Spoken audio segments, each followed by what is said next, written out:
భారతదేశంలోనే సగానికి పైగా ఉన్న మహిళలు, భారతదేశంలోనే మహిళలను అత్యధికంగా గౌరవించబడి అదేవిధంగా మహిళల్ని దేవత కింద పూజించే సంస్కృతి కలిగిన భారతదేశం.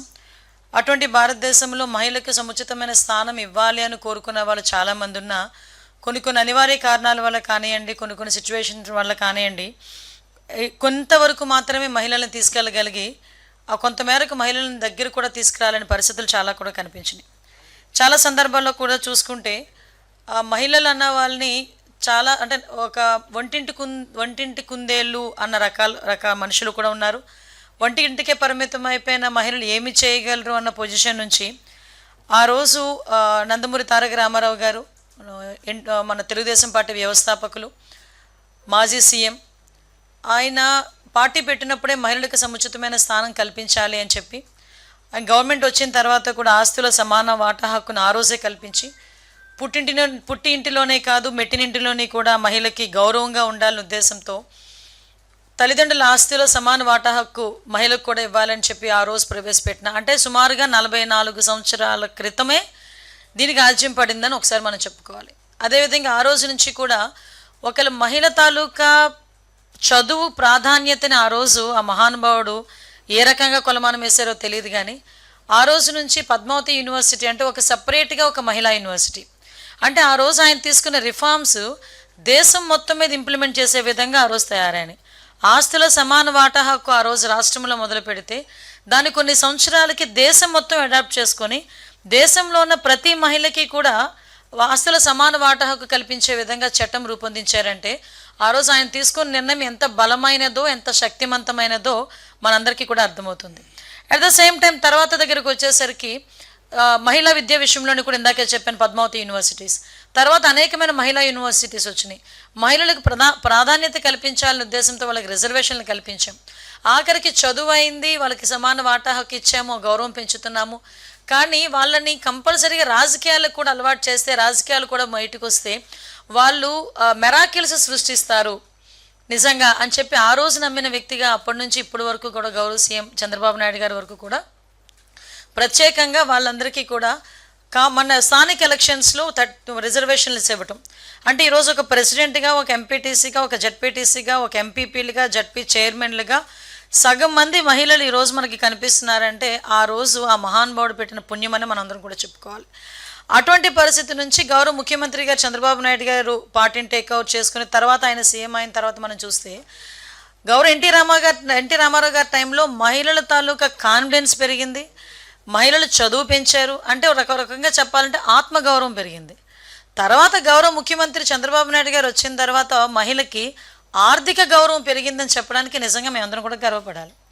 ఎందుకు ఆర్థిక గౌరవం పెరిగిందని చెప్తున్నామంటే ఆ రోజు నుంచి కూడా డ్వాక్రాస్ని ఇంప్లిమెంట్ చేయటం, కానీ ఈ రోజుకి కూడా డ్వాక్రా సంఘాలు ఎలా ఉన్నాయంటే 1 కోటి మంది సభ్యులతో అంటే డ్వాక్రా సంఘాలు కనిపిస్తున్నాయంటే ఇది కదా అచీవ్మెంట్. అంటే ఎందుకు నేను ఈ మాట చెప్తున్నానంటే ఈ డ్వాక్రా సంఘాలు అన్నవి ఒకటి ఎంత బలంగా ఆ రోజు నాటామంటే ఎవరు వచ్చినా ఏ గవర్నమెంట్ వచ్చినా ఏదైనా అన్నా క్యాంటీన్ లాంటివన్నీ పీకేసే ప్రయత్నాలు చేశారు, ప్రజావేదిక లాంటివి కూల్చేసే ప్రయత్నాలు చేశారు, కానీ డ్వాక్రా సంఘాలను టచ్ చేసే ప్రయత్నం కూడా చేయలేదు ఏ రాజకీయ పార్టీలు కూడా.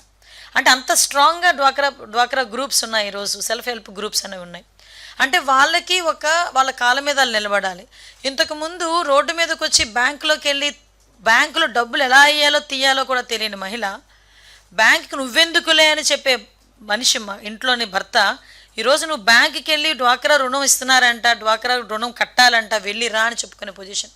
అంటే ఈరోజు ఎంత ట్రాన్స్ఫర్మేషన్ ఒకసారి చూడాలి.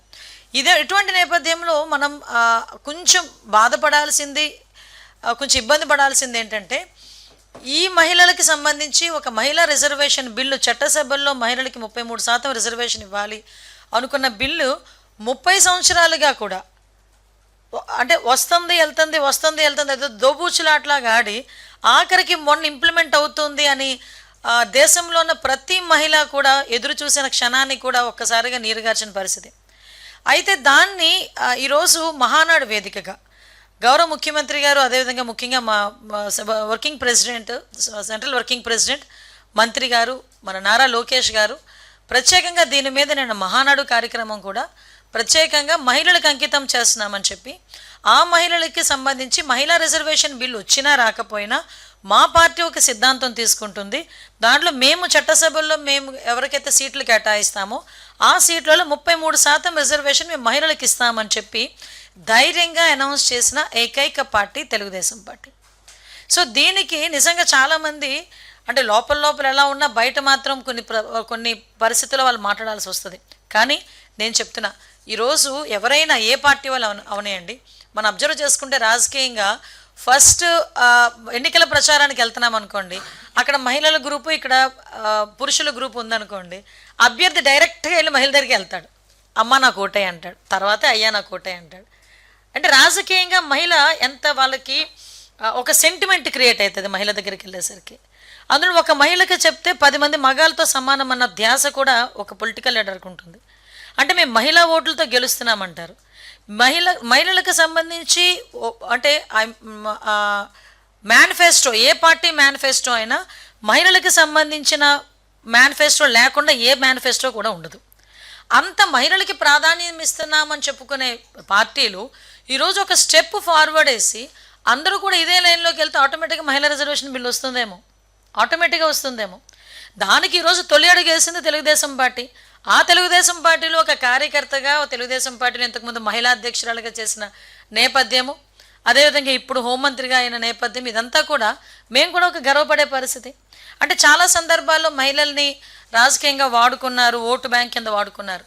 ఈరోజు మహిళలు ఓట్లు వేయటానికే కాదు, ఓటు వేయించుకునే సత్తా కలిగి ఉన్న వాళ్ళు కాబట్టి ఓటు వేయించుకునే కెపాసిటీ కూడా ఇవ్వాలి అని కోరుకుంటున్నాం. కాబట్టి ఈరోజు నేను మహిళా రిజర్వేషన్ బిల్లు మేము ఇస్తామని చెప్పి మహానాడులో అనౌన్స్మెంట్ చేసిన తర్వాత నిజంగా చాలామంది హ్యాపీ ఫీల్ అయ్యారు. అట్ ద సేమ్ టైం అందరూ కూడా ముందుకు వచ్చారు. మీరు అబ్జర్వ్ చేశారో లేదో, మేము అనుకున్న మహిళలు ఒక్కలే లేచి నుంచుంటారేమో చప్పట్లు కొడతా అనుకుంటే మా శ్రేణులందరూ కూడా సుమారుగా ఆన్లైన్లో వీక్షించిన దగ్గర 15 లక్షల మంది కూడా నేను దీనికి ఏకగ్రీవంగా ఆమోదం తెలిపినందుకు నిజంగా వాళ్ళందరికీ కూడా నేను పేరు పేరున నేను ధన్యవాదాలు, నమస్కారాలు తెలియజేయాలి. ఎందుకంటే ఆ రోజు నుంచేనండి మీరు అబ్జర్వ్ చేసుకుంటే గౌరవ ముఖ్యమంత్రి గారు నారా చంద్రబాబు నాయుడు గారు, at the same time Telugu Desam party, ఇప్పుడు ఎన్డీఏ కూటమి మహిళా పక్షపాతి. ఇందాక పెద్ద మనిషి నాతో అన్నారు, ఎక్కడైనా మీరు అబ్జర్వ్ చేయండి మేడం, అంటే ఇది నా అనాలిసిస్ కాదు, general intellectual analysis. Chandrababu Naidu గారు ముఖ్యమంత్రిగా ఉంటే ఎంతో కొంత మహిళ సేఫ్గా ఫీల్ అవుతుంది. ఎందుకు అంటే ఇంప్లిమెంటేషన్స్ వస్తాయి అన్నది ఒకటి, వాడి బిడ్డలకు ఉద్యోగాలు వస్తాయి అన్నది ఒక భరోసా. అంటే చంద్రబాబు నాయుడు గారు వస్తే పెట్టుబడులు వస్తాయి, చంద్రబాబు నాయుడు గారు వస్తే పరిశ్రమలు వస్తాయి, చంద్రబాబు నాయుడు గారు ఉంటే ఉద్యోగాలు వస్తాయి, నా బిడ్డ చదువుకుని ఇంట్లో కూర్చోవాల్సిన అవసరం లేదు, నా బిడ్డకు ఉద్యోగాలు వస్తాయి అన్న భరోసా. రేపు చంద్రబాబు నాయుడు గారు వస్తే మహిళలకు సంబంధించి ఇదొక స్కీమ్ తీసుకొస్తారు. మీరు అబ్జర్వ్ చేయండి, ఈరోజు మహిళలకు ఆర్థిక గౌరవం ఇస్తామని చెప్పి ఏదో డ్వాక్రా గ్రూప్ రుణాలను, శ్రీనిధి రుణాలను, ఏదో రుణాలను ఇచ్చేసి మేము ఊరుకోవట్లే. ఇంటికి ఒక ఎంటర్ప్రీనర్ తయారు చేయాలని చెప్పి 1 lakh ఎంటర్ప్రీనర్స్ని ఫస్ట్ బేస్ మీద తీసుకున్నాం. మీరు అబ్జర్వ్ చేస్తే లాస్ట్ ఉమెన్స్ డేకి గౌరవ ముఖ్యమంత్రి గారు గుంటూరులో ఉమెన్స్ డే సెలబ్రేషన్స్ జరిగితే మార్నింగ్ 10 o'clock నుంచి ఈవినింగ్ 6 o'clock వరకు ఉన్నారు. ఆ రోజు మీరందరూ కూడా అక్కడే ఉండుంటారు. ఏ ముఖ్యమంత్రి అండి ఒక ఉమెన్స్ డేలో వచ్చామా, ఉమెన్స్కి పొగిడేమా, 4-5 పథకాలు ప్రవేశపెట్టేసామా, మధ్యాహ్నానికి వెళ్ళిపోయామా అనుకుంటారు. కానీ ఆ రోజు ఉమెన్ ఎంటర్ప్రీనర్స్ ఎవరెవరైతే ఉన్నారో వాళ్ళందరినీ పిలిపించుకొని వాళ్ళతో మాట్లాడి వాళ్ళ కష్టసుఖాలు తెలుసుకొని వాళ్ళకి ఇంకా ఎలాంటి ఇంటెన్సివ్స్ ఇవ్వాలని చెప్పి ఆలోచించుకొని బయటకు వచ్చిన వ్యక్తి. అదే ముఖ్యమంత్రి ఈరోజు ఒక ఎంఎస్ఎంఈ పార్క్స్ని కూడా ప్రత్యేకంగా ఒక ఇండస్ట్రియల్ పార్క్ని మహిళలకు అప్పచెప్పారంటే ఈరోజు మహిళల మీద మాకున్న చిత్తశుద్ధి ఏంటో మీకు అర్థమవుతుంది. అంటే మేము కేవలం మా ఎన్డీఏ కూటమి కానీ తెలుగుదేశం పార్టీ కానీ మహిళల్ని ఓట్ బ్యాంకుల కింద మేము ఉపయోగించుకోవాలి. మహిళా శక్తిని కరెక్ట్గా కనుక ఉపయోగించుకుంటే ఆంధ్రప్రదేశ్ రాష్ట్రం ఏదైతే 2047కి మనం ప్రపంచంలో మొట్టమొదటి స్థానంలో ఉండాలి అనుకుంటున్నామో, అట్ ద సేమ్ టైం ఈ మహిళా శక్తిని కనుక ప్రాపర్ వేలో యూజ్ చేసుకుంటే డెఫినెట్గా ఉంటామని నమ్మిన వ్యక్తి గౌరవ ముఖ్యమంత్రి గారు చంద్రబాబు నాయుడు గారు, అదేవిధంగా ఉప ముఖ్యమంత్రి పవన్ కళ్యాణ్ గారు. ఈరోజు మీ అందరికీ తెలుసు, చాలామంది ఈ 33% రిజర్వేషన్ వస్తుందని చెప్పిన తర్వాత చాలామంది ఆశలు పెరిగినాయి. ఎందుకంటే చాలామంది టీవీలో కూర్చొని అనుకుంటారు మేము ఆల్రెడీ చట్టసభల్లో ఉన్నాం, మాకులా వాళ్ళు కూడా రావాలని కోరుకునే చాలామంది ఆడబిడ్డలు ఉన్నారు. కొంతమంది అయితే వాడికి ఒక ప్లాట్ఫామ్ దొరకదు, కానీ ఈరోజు ఒక ప్లాట్ఫామ్ క్రియేట్ అవుతుంది. అదేవిధంగా ఈరోజు కనీసం ఒక పార్టీ ముందుకొచ్చి, తెలుగుదేశం పార్టీ ముందుకొచ్చి ఈరోజు మనం ఒక నిజంగా ఇక్కడున్న ప్రతి ఒక్కరు కూడా సంబరాలు చేసుకోవాలి. ఏమో ఇక్కడ కూర్చున్న మీ తాలూకా ఇంట్లో మీ భార్యో మీ పిల్లలో ఎవరో ఒకరు చట్టసభల్లో ఉంటారేమో ఎవరికి తెలుసు, అవకాశం వస్తుందేమో ఎవరికి తెలుసు. నేను అనుకున్నానా టీచర్గా ఉన్న నేను ఈరోజు హోమ్ మినిస్టర్గా మీ అందరి ముందు ఇలా మాట్లాడతానని? ఆ రోజు by God's grace, Chandrababu Naidu గారి దయ, పాయకరపేట నియోజకవర్గ ప్రజల తాలూకా ఆశీర్వాదం. అట్ ద సేమ్ టైం ఎవరు తెల్లరాత ఎప్పుడు ఎలా ఉంటుందో తెలియదు. ఈరోజు ఇంతమంది మహిళా రిజర్వేషన్ విషయంలో 33% రిజర్వేషన్ వచ్చినప్పుడు ఎవరైనా రావచ్చు ఆ టైంలో. నిజంగా ఒకటి చెప్పాలంటే ఇది ఒక సామాజిక విప్లవం కింద భావించాలి. పర్టికులర్గా ఇది ఒక సామాజిక విప్లవం. చాలామంది ఏమనుకుంటారంటే మహానాడు అనేది రాజకీయ సభ అనుకుంటారు. ఎస్, కాదు. మహానాడు అనేది ఒక ఎమోషన్, లిటరల్లీ ఒక ఎమోషన్. మీరు అబ్జర్వ్ చేసుకుంటే మహానాడు సుమారుగా మనం పార్టీ పుట్టినప్పటి నుంచి మహానాడు చేసుకుంటూనే ఉన్నాం.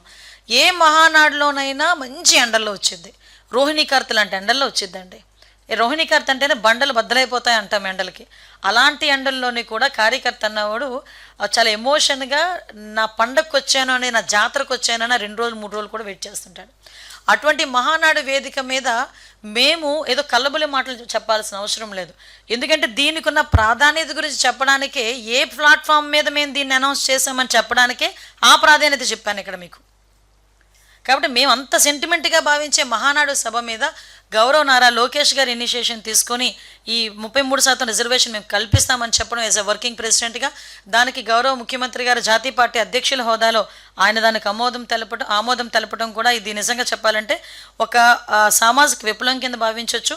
అట్ ద సేమ్ టైం రేపొద్దున రాష్ట్ర అభివృద్ధిలో ఇది ఒక బ్లూ ప్రింట్ కింద కూడా మేము మార్చుకోవచ్చు. నిజంగా ఒక బ్లూ ప్రింట్ అనుకోవాలి. ఎందుకంటే చాలామంది ఇంతకుముందు గవర్నమెంట్లు ఉన్నాయి అంటే కొన్ని సందర్భాల్లో కొంతమంది గురించి మాట్లాడడం వేస్ట్ అనుకుంటాను, కానీ తప్పట్లేదు, మాట్లాడాలి. లాస్ట్ 5 సంవత్సరాల గవర్నమెంట్లో, గొడ్డలిపాటి గవర్నమెంట్లో మీ అందరూ చూశారు. అమరావతి రాజధానిగా రావాలి అంటే రోడ్ల మీదకి తీసుకొచ్చి బూటికాలతో తన్నించుకున్న పరిస్థితుల నుంచి ఈరోజు ఎన్డీఏ కూటమి గవర్నమెంట్ వచ్చిన తర్వాత ఈరోజు చట్టసభల్లోని వాళ్ళని భాగస్వాములను చేస్తాం. ఆ రోజు బూటికాలతో తన్నిస్తే ఈరోజు మేము చట్టసభల్లో భాగస్వాములు చేయడానికి సిద్ధంగా ఉన్నామని చెప్పడానికి మేము గర్వపడుతున్నాం. ఈరోజు ఎస్పెషల్లీ అలాంటిదే కాదు, చాలామంది మీద సోషల్ మీడియాలో పడుతున్న చాలా పోస్టులు. నిజంగా ఎందుకు సామాజిక విప్లవం అన్నానంటేనండి, మా హక్కుల గురించి మేమే పోరాటం చేసుకోవాలి. అదే గౌరవ ఎన్టీ రామారావు గారు చెప్పిన సూత్రం, గౌరవ ముఖ్యమంత్రి గారు చంద్రబాబు నాయుడు గారు నడిపిస్తున్న సూత్రం కూడా. మా గౌరవం గురించి మేమే కాపాడుకోవాలి. ఈరోజు సోషల్ మీడియాలో ఇష్టానుసారంగా మాట్లాడి కించపరిచే విధంగా మాట్లాడినా కూడా ఈరోజు చట్టసభల్లో బయటకు వచ్చి ఈరోజు చాలామంది మహిళా ప్రాధాన్యత పెరిగిన తర్వాత మా గౌరవం కూడా మేము పెంచుకునేదానికి ఒక అవకాశం కింద కూడా మేము భావిస్తున్నాం.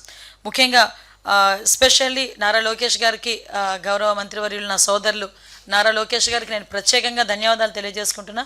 ఎందుకంటే మహానాడు లాంటి ఒక పెద్ద సెంటిమెంటు, భావోద్వేగం కలిగిన మహానాడులో ఒక మహిళా రిజర్వేషన్స్ గురించి పైన చట్టబద్ధత అయినా కాకపోయినా పార్టీ వ్యవహారంలో మేము ఇచ్చే చట్టసభలో సీట్లో 33% రిజర్వేషన్ ఇస్తామని చెప్పినందుకు ప్రత్యేకంగా గౌరవ నారా లోకేష్ గారికి, గౌరవ ముఖ్యమంత్రి గారు చంద్రబాబు నాయుడు గారికి ధన్యవాదాలు తెలియజేసుకుంటున్నా. Thank you.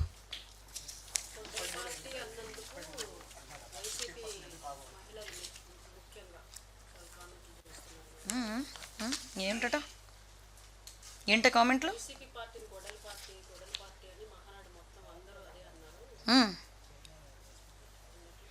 మహానాడు మొత్తం కాదండి, రాష్ట్రం అంతా ఉంటుంది.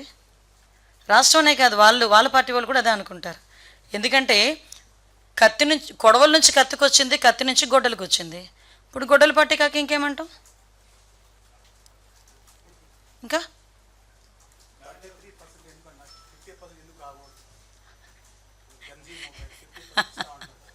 కాదు సార్, ఏదో అంటారు కదా, కొన్ని సామెతలు చెప్పొచ్చు కానీ కొన్ని మీ దగ్గర చెప్పకూడదు. ఇంకా స్టార్టే పడలేదు, ఒక అడుగైనాయండి సార్. ముందు నడుద్దాం, తర్వాత పరిగెడదాం. ముందు నడవటానికే మాకు ప్లేస్ లేదు అనుకుంటే మీకు క్రియేట్ చేసుకుంటున్నాం, నడిచేదానికి ప్లేస్ క్రియేట్ చేసుకుంటున్నాం. ఆ నడిచేదానికి ఇప్పుడు ఉంది, మేము నడుస్తాం, నడిచిన తర్వాత పరిగెడతాం. నిన్న ఒక మాట అన్నారు గౌరవ ముఖ్యమంత్రి గారు, ఇదే 33% రిజర్వేషన్ 66% రిజర్వేషన్ అవ్వడానికి కూడా అవకాశం ఉంది, వీలైతే నేను అంతవరకు కూడా వెళ్తానని కూడా అన్నారో మాట. మీరు అబ్జర్వ్ చేశారో లేదో నిన్న మహానాడులో.